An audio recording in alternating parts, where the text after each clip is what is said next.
এর আগের শর্টসে নিশ্চয়ই দেখেই নিয়েছো যে আমরা রেণুকা সাগর দর্শন করে এসেছি। রেণুকা সাগর দর্শন করেই এবার ইয়ালাম্মা দেবী দর্শনে চলে এসেছি। রেণুকা সাগরে সবাই নামেই কিন্তু ওই জল নিয়ে আশীর্বাদ নেওয়ার জন্য, অনেকে ওর মধ্যে নেমে স্নানও করে। তো দেখেইছো যে সাগরটা বিশাল বড়, কিন্তু ওটা যাতে মানুষজন স্নান করতে পারে তাই একটা এরিয়া ওটা বাঁধিয়ে দিয়ে ওইটুকু এরিয়ার মধ্যেই আর কি, যাতে কোনো রকম কারোর অ্যাক্সিডেন্ট না হয় সেই জন্য সব ব্যবস্থা করা। আর এর জন্য কি হচ্ছে, জলটা এখন একটু অনেকটা নোংরাও হয়ে গেছে।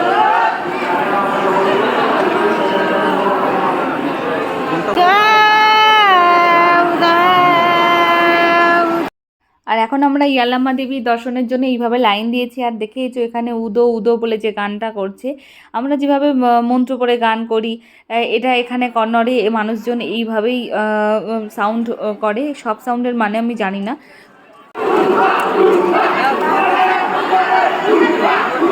ভীষণ ভালো লাগছিল। আর একটা জিনিস দেখো, সবাই কিন্তু খাচ্ছে এখানে, এটা কোনো ব্যাপার না যে না খেয়ে থাকা, সবাই কিন্তু খাচ্ছে আর সমানে পুজো দেওয়ার জন্য এগিয়ে যাচ্ছে।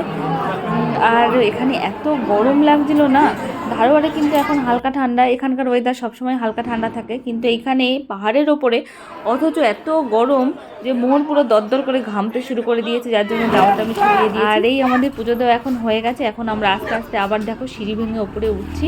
আর এই হচ্ছে রাস্তা, এখন চলে যাচ্ছি। আজ তবে আসি, সবাইকে টাটা।